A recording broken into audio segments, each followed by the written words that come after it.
le congrès de Vienne pour moi pendant des mois avant d'installer officiellement le Monde.fr dans les locaux du Monde, boulevard Blanqui.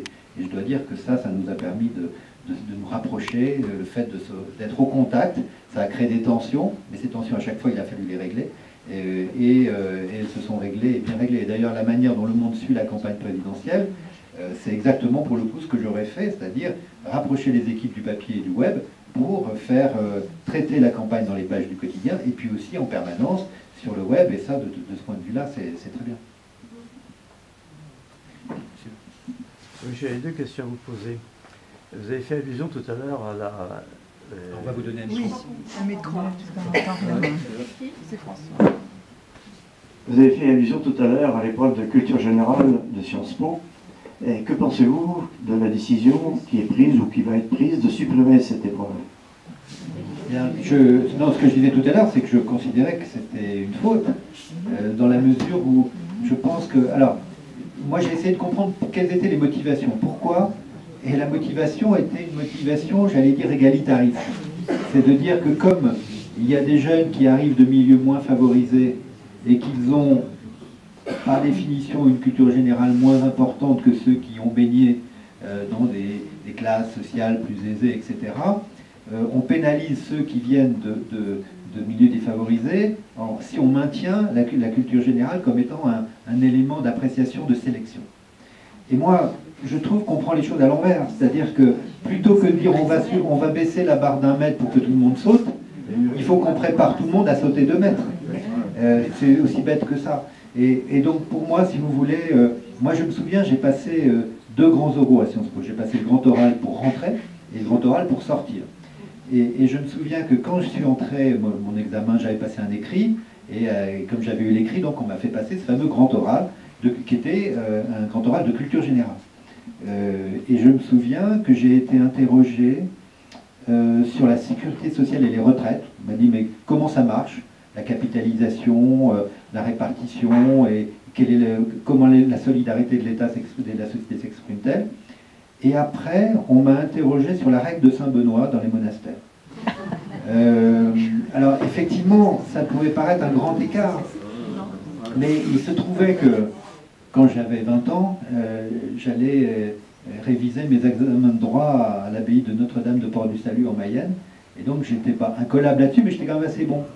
Et donc, je me souviens, c'était Alain Lancelot, qui était à l'époque, qui est devenu après directeur de Sciences Po, qui m'avait interrogé là-dessus, et je lui avais expliqué que pour être moine, on fait d'abord des vœux temporaires, et puis après on faisait des vœux définitifs, etc. Et ça m'avait valu une très bonne note, parce qu'il était quand même un peu scié. Et en réalité, mais coup de chance, mais en réalité, là où j'aurais été bon, c'est s'il m'avait aussi demandé tous les vainqueurs du Tour de France depuis 1903. Moi, je pouvais le faire à peu près sans faute. Mais ce que je veux dire, c'est que ce que j'ai compris, parce qu'ils m'ont aussi demandé des choses et je ne savais pas, mais j'essayais de me raccrocher. Et ils voyaient aussi la manière dont l'étudiant réagissait, essayer de faire de proche en proche, de répondre. Et c'est ça aussi qui était intéressant.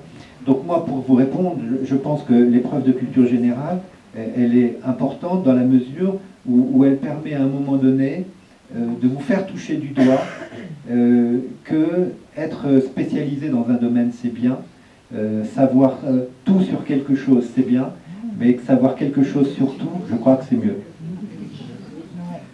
Je voudrais rendre hommage à l'ancien directeur qui vient de mourir à New York, là, de Sciences Po, qui a levé la barre plus haute de 2 mètres pour permettre à des gens des cités et d'ailleurs des milieux défavorisés de pouvoir tirer un peu pour pouvoir encore trouver des talents futurs. Une relève.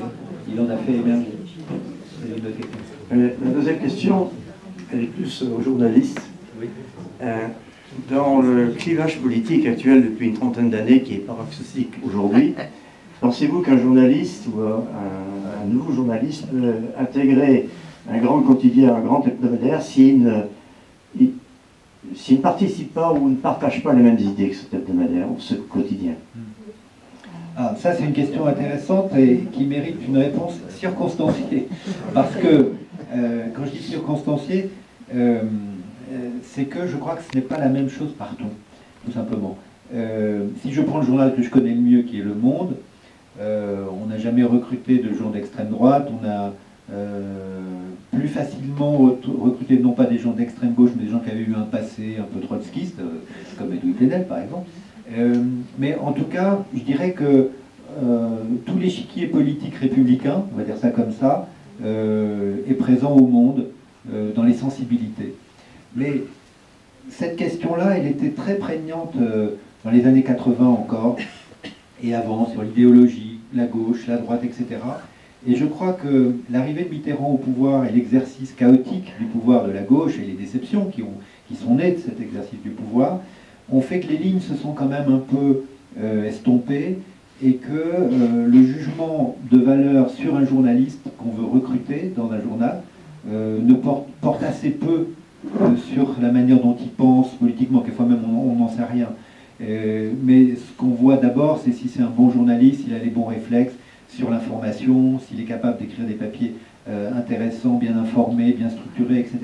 Donc je dirais que, en tout cas dans un journal comme Le Monde, moi-même j'ai recruté des gens dont je l'ai découvert après qu'ils étaient plutôt à droite, plutôt à gauche, mais d'ailleurs ça n'intervenait pas vraiment dans leur papier, sauf quand ils faisaient un édito ou une analyse où on pouvait voir des choses, mais ça, l'analyse, chacun a droit à sa subjectivité dès lors qu'elle reste étayée et dans un cadre évidemment raisonnable. En revanche, c'est vrai que dans des journaux comme Le Figaro ou comme Libération, quelqu'un qui est à droite, qui veut aller à Libération, il y aura du mal. Quelqu'un qui est à gauche et qui veut aller au Figaro, c'est qu'il est vraiment maso. Donc je pense que effectivement, il y a des journaux où c'est plus marqué. Nouvel Observateur, c'est une gauche rose pâle, hein, c'est pas non plus, c'est pas Mélenchon. Mais je pense, si vous voulez, qu'en tout cas, le critère politique n'est pas un critère majeur pour les journaux, globalement, d'information générale. Pour ceux qui sont évidemment très marqués dans un camp ou dans un autre, mais je ne sais pas si vous avez vu ça récemment, mais à la fois la rédaction du Figaro s'est plainte d'Étienne Moujotte et de ce côté Pravda pour la droite, de la même que la rédaction de Libération s'est plainte de Nicolas Demorand en disant on ne veut pas être le Figaro de gauche. Donc si vous voulez, il y a quand même dans les rédactions une forme de maturité, parce que je crois que les gens comprennent que ce qu'attendent leurs lecteurs, c'est encore une fois, c'est pas le journal officiel de tel ou tel parti, et c'est pas de passer en contrebande les éléments d'un choix électoral. Voilà, donc je pense quand même que c'est d'abord la compétence et justement la capacité d'un jeune journaliste à pouvoir être assez flexible, non pas idéologiquement, mais dans sa capacité de faire ce métier qui prime dans les embauches. Merci. La soirée est déjà Oui, bien avancée. Je ne sais pas s'il y a... Oui, je suis abonné au Monde. Je suis abonné depuis un certain temps. Il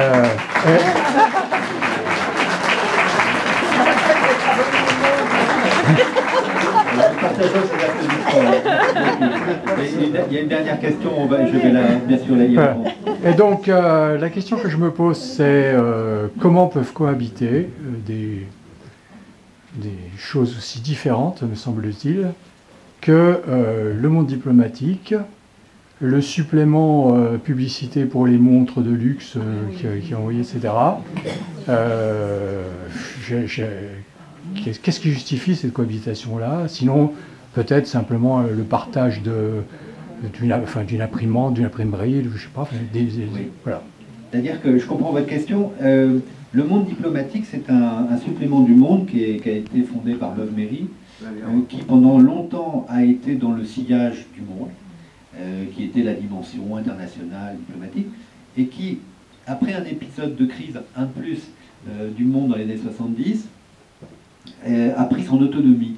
C'est-à-dire que Claude Julien, qui avait été élu directeur du quotidien Le Monde, a été récusé par la rédaction une fois qu'il a été élu, parce qu'on l'a soupçonné de vouloir faire des charrettes pour licencier des journalistes.